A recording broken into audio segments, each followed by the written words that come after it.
නිවන් සඳ මඩල යටදී පින්වන්ත තවත් පොහෝ දිනකදී මැදින් පුර 15ක් පොහොය දවසේ සම්මා සම්බුදුරජාණන් වහන්සේගේ ශ්‍රී සද්ධර්මයේ බලය කුණ සිහිපත් කොට උදෑසන කාලයේ පටන් අද මේ උතුම් පුර 15ක් පොහෝ දවස බොහොම පින්වන්ත ලෙස පින්වන්ත සිතින් ගත කළ ඔබත් මමත් අපි හැම කෙනෙක්ම ඒ පින්වන්ත සිත එලෙසම තබාගෙන අපි සිහිපත් කරනවා අපි කතා කරනවා ඔබටත් මටත් තියෙන හොඳ හිත ගැන.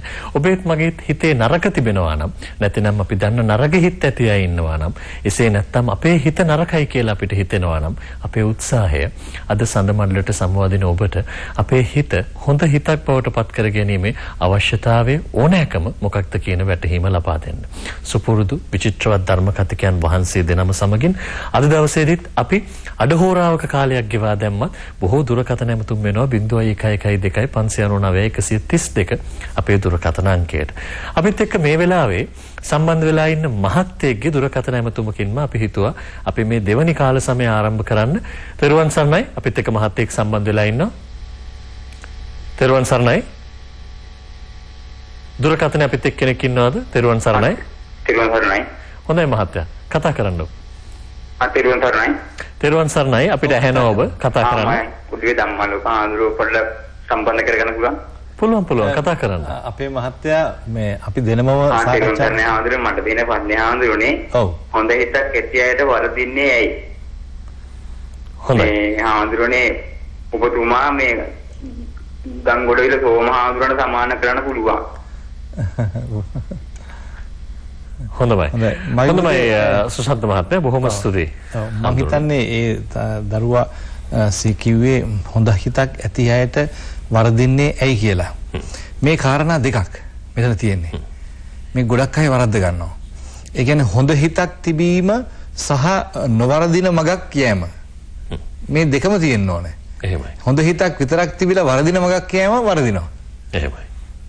ඒ නිසා හොඳ හිතක් තිබුණු පමණින් බුද්ධික මහත්තයා ජීවිතේ සියල්ල සාර්ථක වෙන්නේ නැහැ. එහෙමයි.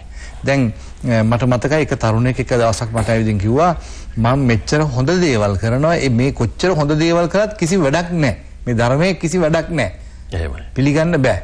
ඒ නිසා ධර්මයේ මට එපා වෙලා තියෙන්නේ. එහෙම කිව්වා. ඉතින් මම හෝ දැන් ඇයි ධර්මයේ එපා වෙන්නේ? ඇයි වා මොනවද කරන්න හොඳ? මම සිල් ගන්නවා මං මස් මාංශ කන්නේ නැහැ මං කාටවත් වරදක් කරන්නේ නැහැ මං පන්සිල් ආරක්ෂා කරනවා මං හොඳට ජීවත් වෙනවා ඔක්කොම කරනවා හැබැයි එහෙනම් ඔයාලට දැන් හරි ගිහලා නැත්තේ මොකද්ද මට රස්සාවක් නැහැ දැන් එතකොට ඊටාම පැහැදිලිව අපි තේරුම් ගන්න ඕනේ හොඳ හිතක් තිබිලා හොඳ දේවල් කළා කියලා රස්සාවක් හම්බ වෙන්න සුසුකමක් වෙන්නේ නැහැ බොහෝ විට රස්සාවක් හොයා ගැනීමට අවශ්‍ය කරන ක්‍රමවේදයක් තියෙනවා ඒ වගේම දැන් අපි හිතමු අපි හොඳ හිතක් ඇති කරගෙන අපි ගොඩක් අයට උදව් උපකාර කරනවා. හැබැයි හොඳ හිතක් මට තියෙනවා නම් මා විසින් තේරුම් ගන්න ඕනේ ඒ අයගෙන් පෙරලා මම යමක් බලාපොරොත්තු නොවෙන්න ඕනේ. එහෙමයි. හොඳ හිතක් ඇති කෙනෙක් කවදාවත්ම හොඳ හිතින් කරන දේ පෙරලා මටත් මෙහෙම කරයි කියලා බලාපොරොත්තුවක් ඇති කරගන්නේ නැහැ. හොඳ හිතින් කරන දේ හොඳ හිතින්මයි කරන්නේ. ආයි පෙරලා දෙයක් ලැබෙනවා කියන හිත බලාපොරොත්තුවක් නැහැ. එහෙමයි. ඉතින් ප්‍රත්‍යඥ මිනිස්සෙක් හැටියට Tamanට හිතෙනවා. ඉතින් ඇත්තටම අපි කොච්චර වුණත් යම් කෙනෙකුට උදව් උපකාර කළාම ඒ පුද්ගලයා අපිට එරෙහි වෙනකොට අපිට ද්‍රෝහි වෙනකොට සමහරට අපිට විරුද්ධව කටයුතු කරනකොට යම් කෙනෙකුට දුකක් ඇති වෙනවා.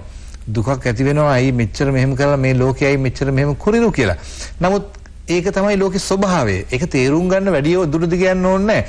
බුදුරජාණන් වහන්සේ රහසින්වත් පවු නොකරපු වීතරාගී කියන්නේ කියන්න දෙයක් නැහැනේ වචන නැහැ ඉතා සුපිරිසිදු බුදුරජාණන් වහන්සේටත් අර චෝදනා ආපු වෙලාවේදී හැමදෙනාම මගහැරලා දැම්මනේ එහෙමයි හැමදෙනාම මගහැරියානේ ජේසුස් වහන්සේ එක්කලා මහා විශාල පිරිසක් හිටියා අන්තිමට අර එන ගහනකොට ඔක්කොම ටික දාලා ගියානේ එහෙමයි ඉතින් ඒ නිසා මේ ලෝකේ ඉතිහාසෙද අද දක්වාම ගත්තහම මේ ලෝකයේ තුල අපි මොන දේ ලබා ගත්තත් මොන දේ කළත් අන්තිමට මේ ලෝකේ ලෝක ස්වභාවය කියන එක අපි තේරුම් ගන්න ඕනේ.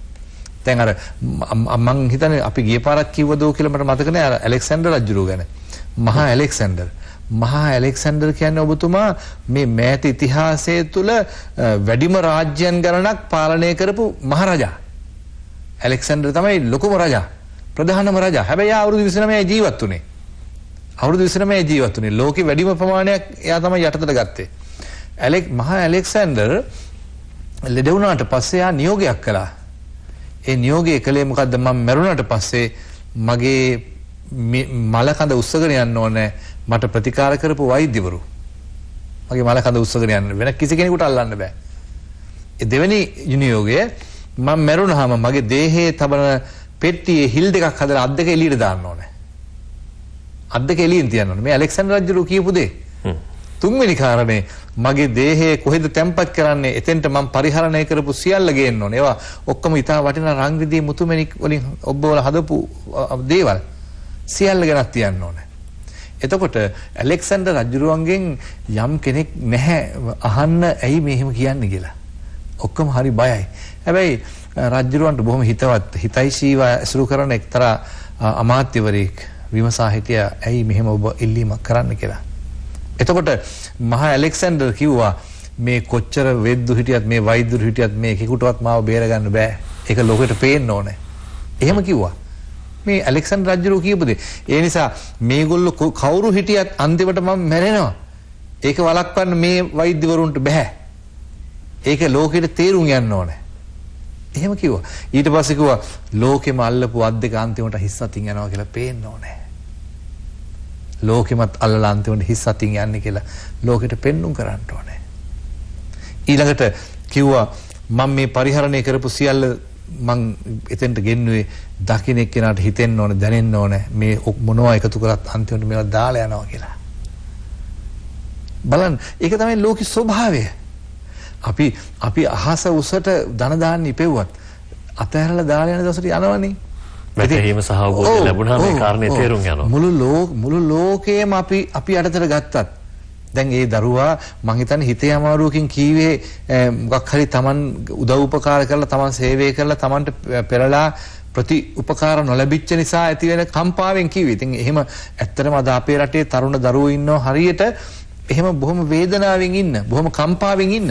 ඉතින් ඒ නිසා ඒ ඇත්තන්ට අපි ඊටාම ආදරයෙන් සෙනෙහසින් මතක් කරන්නේ දරුවනේ මතක තියාගන්න අපි කොච්චර ලෝකයට උදව් උපකාර කළත් අපි කොච්චර ලෝකයට පිහිට වුණත් අන්තිමට අපිට වැරදිච්ච දවසට ලෝකේ බොහෝ දෙනෙක් අපිත් එක්ක නැහැ.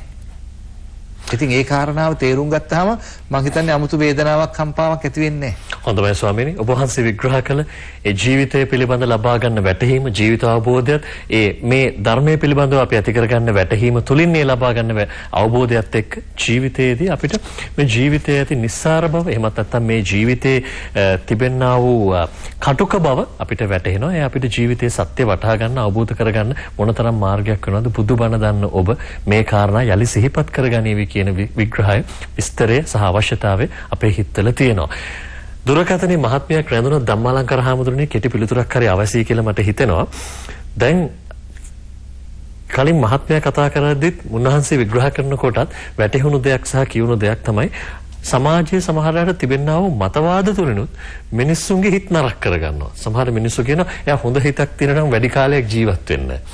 හොඳ මිනිස්සෙක් නම් එයාට එච්චර ආයුෂ නැහැ. හොඳ මිනිස්සුන්ටම මේ කරදර වෙන්නේ. ස්වාමීනි මේ වගේ සමාජයේ විසින් ඇති කරගත්ත ඒවා නියත කියලා කියන්න බෑ. නමුත් නියත වලට සමානයි මිනිස්සු එහෙම ප්‍රකාශ කරනවා. මේක ඇත්තද හාමුදුරුවනේ? බුද්ධික මහත්තයා මෙහෙමත් කියනවනේ හොඳ මිනිස්සුන් ඉක්මනටම දෙවියෝ මේ මනුෂ්‍ය ලෝකෙන් එහෙට ගෙන්න ගන්නවා කියලා. අන්න ඒ නිසා ආයුෂ අඩු වෙනවා වෙන්න පුළුවන්. මොකද මිනිස්සුන්ගේ හිත වලට වඩා ඇත්තටම දෙවිවරුන්ගේ හිත හොඳයි. කුරිරු දෙවිවරුත් ඉන්නවා, යුද්ධයට ගියපු දෙවිවරුත් ඉන්නවා. මේ දෙවිවරුන්ගේ හිත වලට වඩා බ්‍රහ්මයන්ගේ හිත වඩාත් පිරිසිදුයි, පවිත්‍රායි, සුන්දරයි, ලස්සනයි. මොකද ධ්‍යාන උපදවාගෙන තියෙන්නේ. ඒ නිසා හොඳම හොඳ මිනිස්සුන්ට මනුෂ්‍ය ලෝකයට වඩා දිව්‍ය ලෝකේ තමයි උරුම වෙන්න ඕන. සහ හොඳ හිතක් ඇතිව ඉන්නවා නම් මේ දුෂ්ට දෝෂිත මනුෂ්‍ය ලෝකය හැබැයි ඔහුට භූෂිත දිව්‍ය ලෝකයක්ම තමයි. මොකද එකක්වත් බදාගන්නේ අර ඇලෙක්සැන්ඩර් රජු හිස්සතින් ගියා වගේ එකක්වත් අතට ගන්නෑ හිතට ගන්නෑ. අර පුට්ටස්ස ලෝක ධම්මේහි චිත්තං යස්සන කම්පති. කිසිම කම්පාවක් නැහැ. ඔය කම්පාව ඇති තැනනේ බුද්ධක මහත්තයා ප්‍රීතිය නැත්තේ භීතිය ඇති වෙන්නේ. අකම්පිත බව කියලා කියන්නේ සිත තුළ ඒකම තමයි අපරාජිත බව. කොච්චර ගැහුවත් නෑ මං ගහන්නේ. ඒක අපේ හාමුදුරුවෝ වගේ මේ අනිත්‍ය දෙයක්. ඒ ඇහුණු බැනුම ඒ ගහපු ගැහුම ඒකත් අනිත්‍යයි අනිවාර්යෙන්ම. ඒ නිසා අනිත්‍ය දෙයකට මා කම්පා විය යුතු නෑ. ස්වාමීනි අපි ජීවිතේ කර්මයේ විශ්වාස කරන මිනිස්සු. ඒ නිසා අපි දන්නවා ditta dhamma vediniya karma ඇතුළේ තවත් බොහෝ කර්ම ප්‍රතිවිපාක තියෙනවා මේ ජීවිත කාලය තුලදී. බුද්ධික මහත්තයා බුදුහාමුදුරුවෝ පුබ්බේ කත හේතුවාදය ප්‍රතික්ෂේප කළා. ඔක්කොම පෙර කර්මයෙන් වෙනවා කියන කතාව. එහෙම දේශනා කරපු බුදුහාමුදුරුවෝ කම්ම දායාද කම්ම යෝනි කම්ම බන්දු කියලා මෙන්න මිනිහාගේ උරුමය මිනිහාගේ උත්පත්ති කාරණය මිනිසාගේ බන්දු මිත්‍රයා කර්මයමයි කාටවත් මේ කර්මයෙන් අත මිදෙන්න බෑ කියලා. ඒ නිසා බුද්ධ වචනය ඒකරාශී කරලා ගන්නකොට 99.9%ක්ම පෙර කර්මයෙන් තමයි සිද්ධ වෙන්නේ. පෙර කර්මය කියන්නේ බුද්ධක මහත්ය වෙන කාගේවත් දේවල් නෙමෙයිනේ. අපේම කර්ම. හොඳ හිතින් අපි කරපු කියපු හොඳ දේවල් නරක හිතින් අපි කරපු කියපු නරක දේවල්. ඒ නිසා ඔබ අතීතයේ මොනව කළාද නැද්ද කිව්වේ මොනවද නැද්ද කියලා දැන් මතක නැහැ. නිසා දැන් හිත හොඳ කරගන්න. හිත හොඳ කරගැනීමේ හොඳම ක්‍රමය තමයි මේ අනේකා ගැන සිතන්න. දකින්න ඔක්කොම තුලින් මා දකින්න උත්සාහ කරන්න. එතකොට අර අත්තාන උපමං කත්වා කියන කතාව මතුවෙනවනේ. එතකොට හැමෝම මගේ ඥාතීන් හිත මිත්‍රාදීන්. මට හානියක් කරගන්නේ නැහනේ. අනුවන මිනිස්සු සීදි විනසා ගන්නවා වෙන්න පුළුවන්. නමුත් බහුතරයක් එහෙම නැහනේ. නිසා හැමෝම තුලින් මා දකිනකොට ඔබට සතා සීපාවා වන මුර්ගයා පව ඔබට හිතවත්. දෙවිවරු බ්‍රහ්මයෝ පව ඔබට ආශිර්වාද කරනවා. බුද්ධ මහත්ය බුදුහාමුදුරෝ දේශනා කරන අංගුත්තර නිකායේ මුට්ටස්සති කියන සූත්‍රයේ මේ හිත නරක කරගෙන සිහිය මුලා කරගත්ත මිනිහා නින්දට ගියා දුක්ඛං සුපති. හොඳ නින්දක් නෑ. දුක්ඛම තමයි නින්දෙදි. දුක්ඛං පටිබුජ්ජති. උදේ පාන්දර නැගිටින්නේ මුළු ලෝකයටම සාප කරගෙන. පාපකං සුපිනම් පස්සේ ඕන් නැති නරක කැත හීනමයි දකින්න ලැබෙන්නේ. දේවතාන රක්කන්ති. දෙවියන්ගෙන් ආරක්ෂාවක් ආශිර්වාදයක් ලැබෙන්නේ. ඒ නිසා හොඳ හිතින් යාලු කරගන්න බැරි කිසිම සතෙක් සර්පයෙක් මිනිසෙක් අමනුෂයෙක් මේ ලෝකේ නැහැ. හොඳයි ස්වාමීනි. මා හිතන්නේ හොඳ හිත කියන දේ මොනතරම් වැදගත්ද කියලා අද අපි කතා කරන තොරතුරුත් එක්ක මේ කතා කරන දහම් කරුණුත් එක්ක ඔබේ හිතට මේ අපේ පෘථග්ජන හිතට මොනතරම් වැටහෙනවාද? ඒ කෙසේ වෙතත් අපි කුඩා කාලේ ඉඳලා ලබාගත් අවබෝධය අධ්‍යාපනයේ මේ සියල්ලත් එක්ක ඔබටත් මටත් අපි හැම කෙනෙකුම දන්න මේ හොඳ හිතේ වටිනාකම තවදුරටත් ජීවිතේ වර්ධනය කරගන්න අපේ හිතේ තියෙන නරක තැන් අයින් කරගන්න මා හිතන්නේ අපිට අද යලිත් යලි සිහිපත් කරගන්න මේ සංසුන් හිතෙන් අපි හැමෝටම පුළුවන් වෙයි. අපිත් එක්ක දුරකථනයේ මහත්මියක් සම්බන්ධ වෙලා ඉන්නවා. තෙරුවන් සරණයි ඔබතුමියට. තෙරුවන් සරණයි. සමාවෙන්න ටික වේලාවක් රඳවගත්තාට ඔබතුමියට හැකි කතා කරන්න. අවසරයි අපේ හාමුදුරනේ ධම්මාලෝක හාමුදුරුවන්ටයි මේ අනේ හාමුදුරනේ මම අපේ මහත්තයාට කොච්චර හොඳින් සැලකුවා කිසිම ගුණයක් නැහැ කිසිම ඒ සැලකීමේ මට මේ කියන්නේ හොඳයි කියලා කියන්නේ නැහැ හැමතිස්සෙම මාත් එක්ක නිකන් අමනාපයෙන් තමයි ඉන්නේ එතෙන් කොච්චර බණදාම් කළා මම දැන් මම ඊපස්සේ පොයේ මහමදාම අහන කෙනෙක්.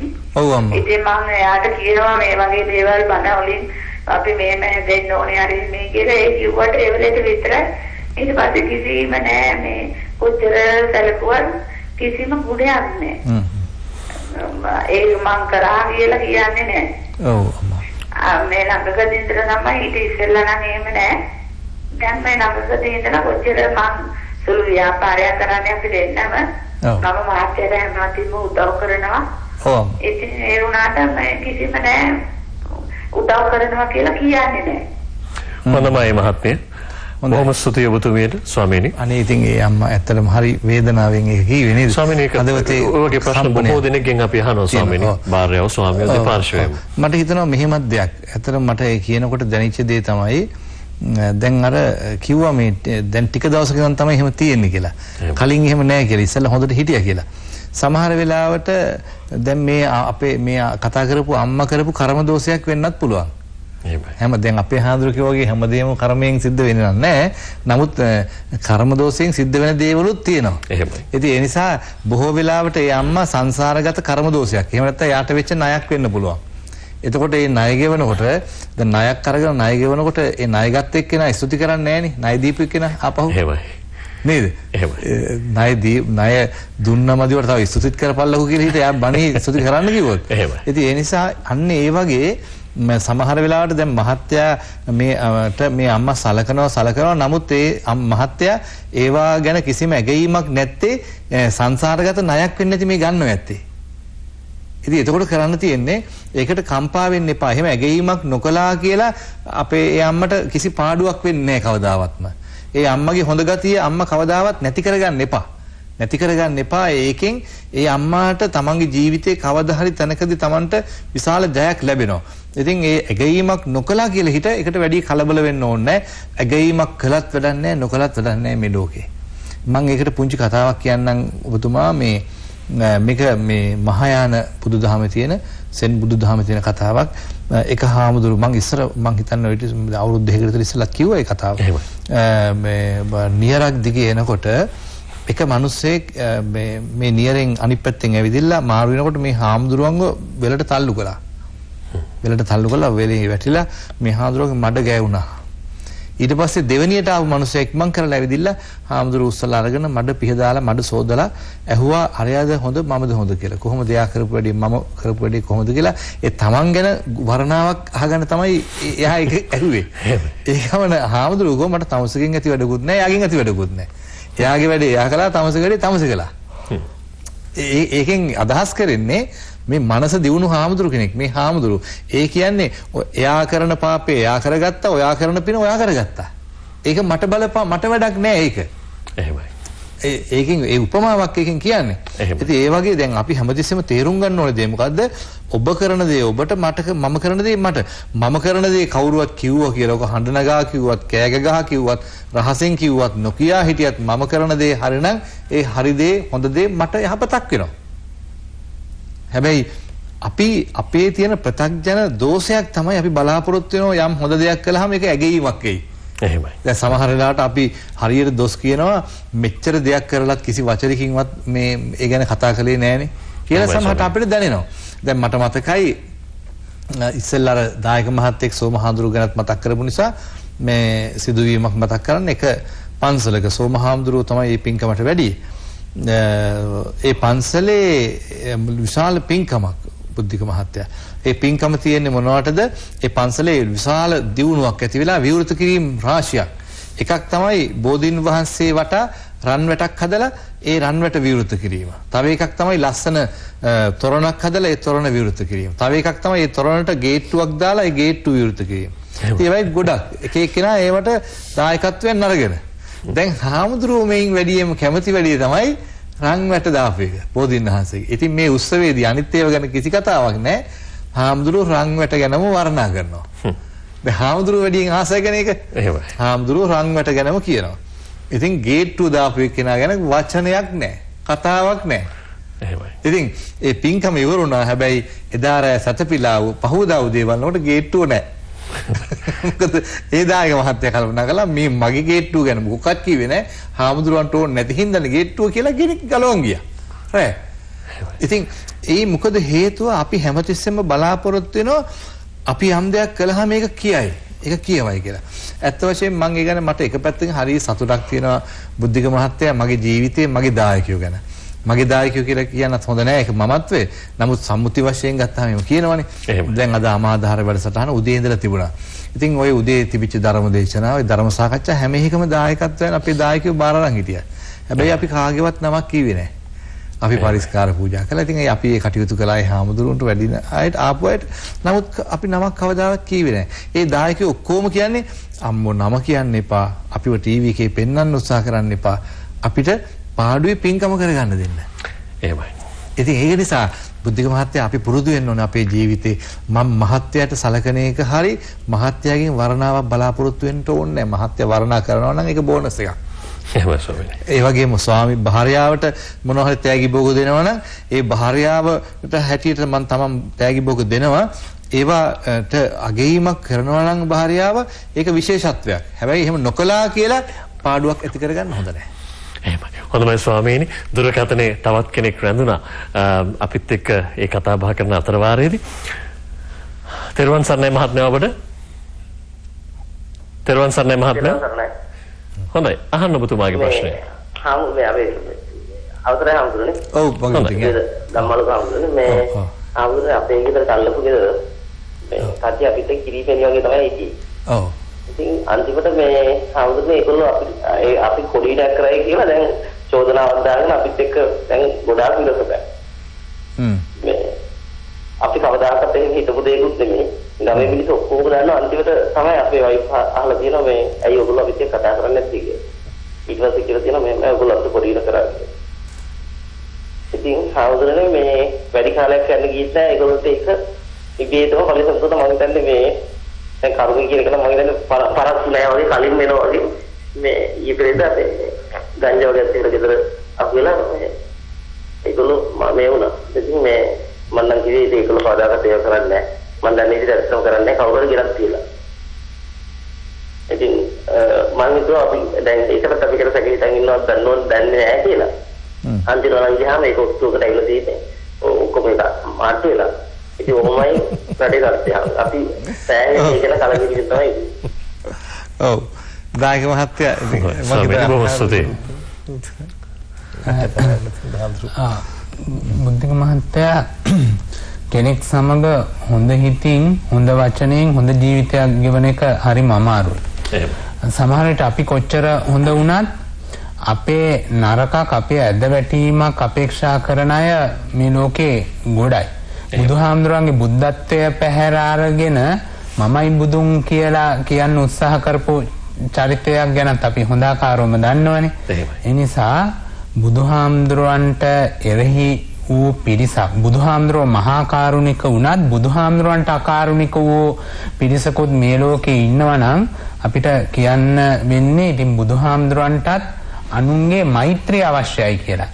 බුද්ධ ඝාතනයක් මේ ලෝකේ කවදාවත් සිද්ධ වුණේ නැතත් බුද්ධ මහත්තයා බුද්ධ ශරීරයට හානි කරන්න පුළුවන්. ඒ නිසා තමයි ආනන්තර පාප කර්ම අතර බුදු සිරුරෙහි ලේ සෙලවීම ගැන කතා කරන්නේ. ඉතින් තමන් නිවැරදි නම් ඒ නිවැරදි භවයේ ආශිර්වාදය ශාන්තිය අද නැතත් කවදා හරි තමන්ට හිමි වෙනවාම තමයි. අපේ මුලින් කිව්වා වගේ සංසාරයක ආත්ම ගාන භව ගාන කොච්චරද කියලා කියන්න බෑ. මේ අවුරුදු 70කින් 80කින් අපේ සංසාරේ ඉවර වෙනවා නම් මේ මුකුත් ඕනේ ආගමක් දහමක් පල්ලියක් පන්සලක් කිසිවක් අවශ්‍ය නැහැ. හොරට හරි ණයට හරි කාලා බීලා ඇතිතරම් සැප විඳලා මැරලා යන එකයි තියෙන්නේ. උච්ඡේද දෘෂ්ටිය. ඉතින් එහෙම නැහැ. ඉතින් ඒ මහත්තයා පිළිගත්තත් නැතත් අපිට නිශ්චිතව කියන්නට හැකියාවක් නැතත් පෙර තව කෙනෙකුට කළ අභූත චෝදනා පෙරලා අප වෙතෙන්ට පුළුවන්. ඒ සඳහා ඕන තරම් බුද්ධ චරිතය තුලම අපට නිදසුන් තියෙනවා. ස්වාමීනි මට මොහොතක අවසරයක් දෙන්න බාධා කරන්න. මොහොතකට අපි වේලාව බලන්නට විතරක් අවශ්‍ය නිසා.